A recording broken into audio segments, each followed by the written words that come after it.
Hello everyone, আসসালামু আলাইকুম। আজকে আমি আপনাদের সাথে লক্ষ্মীপুরের একটা অথেন্টিক রেসিপি শেয়ার করতে যাচ্ছি।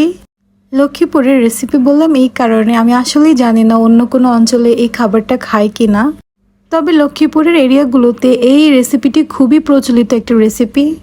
আজকের রেসিপিতে দেখাবো কাঁচা কাঁঠালের তরকারি।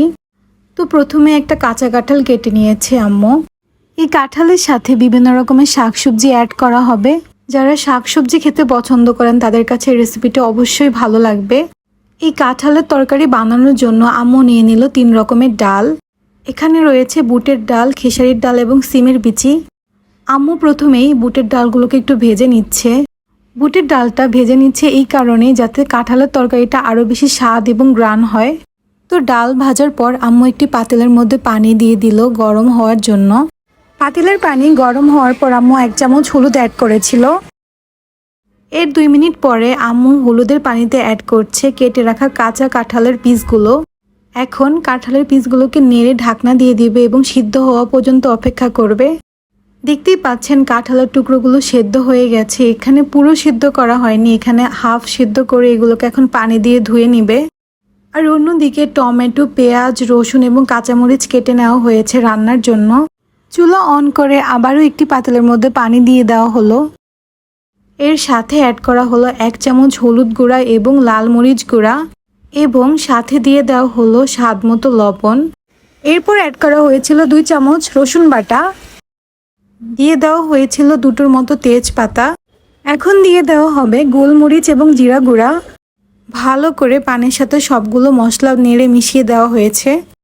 এরপর অ্যাড করা হচ্ছে 3 রকমের ডাল। এই ডালগুলো কিন্তু সবগুলোই ভাজা হয়েছে এবং ভাজার পর ভালো মতো ধোয়া হয়েছে। এখন অ্যাড করা হচ্ছে টমেটো কুচি। চুলায় ডাল সেদ্ধ হতে হতে এই ফাঁকে আমি আপনাদেরকে দেখিয়ে দিচ্ছি আজকে কাঁঠালের সাথে কি কি রকমের শাকসবজি অ্যাড করা হবে। সবজির মধ্যে এখানে নেওয়া হয়েছে আলু, লাউ, করলা, ডাঁটা, কাঁচকলা এবং সিসিঙ্গা। আর কাঁচা কাঁঠাল তো মূল উপকরণ রয়েছে। আর শাকের মধ্যে এখানে নেওয়া হয়েছে কুমড়ো শাক, ডাঁটা শাক এবং থানকুনি পাতা। সবগুলো শাকসবজি থেকে অল্প অল্প করে নেওয়া হয়েছে। আর এক একটা সবজির এক এক রকমের শেপ করে কাটা হয়েছে। সবজির টেস্ট কিন্তু সবজি কাটার উপরেও অনেকটা নির্ভর করে। কিছুক্ষণ আগে চুলায় যে ডাল সেদ্ধ করতে দিয়েছিলাম, চলুন দেখা যাক ডালের কি অবস্থা। ডাল অলমোস্ট সেদ্ধ হয়ে গিয়েছে। এখন আমরা এর সাথে অ্যাড করব হাফ সিদ্ধ করে রাখা কাঁঠালের পিসগুলো। এখন কাঁঠালের পিসগুলো ভালো করে নেড়ে ডালের সাথে মিশিয়ে দিব। এর কিছুক্ষণ পরে অ্যাড করব ফালি করে রাখা রসুন কুচি। আবারও রসুন কুচি ভালো মতো নেড়ে মিশিয়ে নিব। যেহেতু আজকের রেসিপিতে অনেক শাক সবজি অ্যাড করা হবে, তো আমরা ছোট পাতিলটা পরিবর্তন করে একটা বড় পাতিল নিয়ে নিলাম রান্নার জন্য। রেসিপির এই পর্যায়ে অ্যাড করব সবগুলো সবজি যেগুলো আপনাদেরকে আমি আগেই দেখিয়েছিলাম। যেহেতু শাকের তুলনায় সবজি একটু দেরিতে সেদ্ধ হয়, তাই আমি সবজিগুলো আগে দিচ্ছি এবং শাক পরে দেওয়া হবে। সবগুলো সবজি দেওয়ার পর এখন ভালো মতো নেড়ে ঝোলের সাথে মিশিয়ে দিব।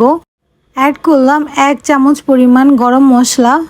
সবজি ভালো মতো সেদ্ধ হওয়ার জন্য ঢাকনা দিয়ে দিলাম। কাঁচকলা এবং করলা আগেই গরম পানিতে ভাপ দেওয়া ছিল, তাই এগুলো একটু পরে অ্যাড করা হচ্ছে। রেসিপির স্বাদ এবং গ্রান বাড়ানোর জন্য দিয়ে দিচ্ছি সয়া সস। সবগুলো সবজি মোটামুটি সেদ্ধ হয়ে আসার পর এখন দিয়ে দিব শাক। একদিকে তরকারি রান্না করছি আর অন্যদিকে আমি বাগার রেডি করছি। তো আজকের রেসিপিতে বাগার দেওয়ার জন্য আমি নিয়ে নিলাম সরিষার তেল এবং পেঁয়াজ কুচি। বাগারের সাথে অ্যাড করলাম ফালি করে রাখা রসুন। বাগার হতে হতে এরই মাঝে আমি তরকারির সাথে অ্যাড করলাম থানকুনি পাতা। উপর দিয়ে ছিটিয়ে দিলাম কাঁচা মরিচ। বাগার ব্রাউন কালার হওয়া পর্যন্ত অপেক্ষা করব। আবার বাগারের সাথে অ্যাড করলাম শুকনো মরিচ। দেখতেই পাচ্ছেন আস্তে আস্তে বাগারের রং চেঞ্জ হচ্ছে। আর অল্প কিছুক্ষণের মধ্যেই বাগার ব্রাউন কালার হয়ে গেল। এখন বাগারটা তরকারির উপর ঢেলে দিব। আর বাগারটাকে নেড়ে একটু সবজির সাথে মিশিয়ে দিচ্ছি। দিয়ে দিচ্ছি পরিমাণ মতো জিরা গুঁড়া।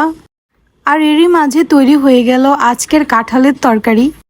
এই রেসিপিটি লক্ষ্মীপুর অঞ্চলের দিকে কাঁঠালের বোতা নামে পরিচিত। ডিয়ার ভিউয়ার্স, আপনাদের কাছে কাঁঠালের তরকারিটি কেমন লেগেছে অবশ্যই জানাবেন। যেহেতু এই খাবারটি আমাদের লক্ষ্মীপুরের খুবই জনপ্রিয় একটি খাবার, তো আম্মু চাচ্ছে আমাদের বিল্ডিংয়ে সবাই এটা টেস্ট করুক। তো সবাইকে টেস্ট করানোর জন্য আম্মু এগুলো বাটিতে বেড়ে নিচ্ছে আর সবার বাসায় বাসায় দিয়ে আসা হবে। আমি আশা করছি সবার কাছে রেসিপিটি খুবই ভালো লাগবে। ওকে গাইস, তো সবাই ভালো থাকবেন এবং সুস্থ থাকবেন। আজকের মতো এখানে বিদায়, আল্লাহ হাফেজ।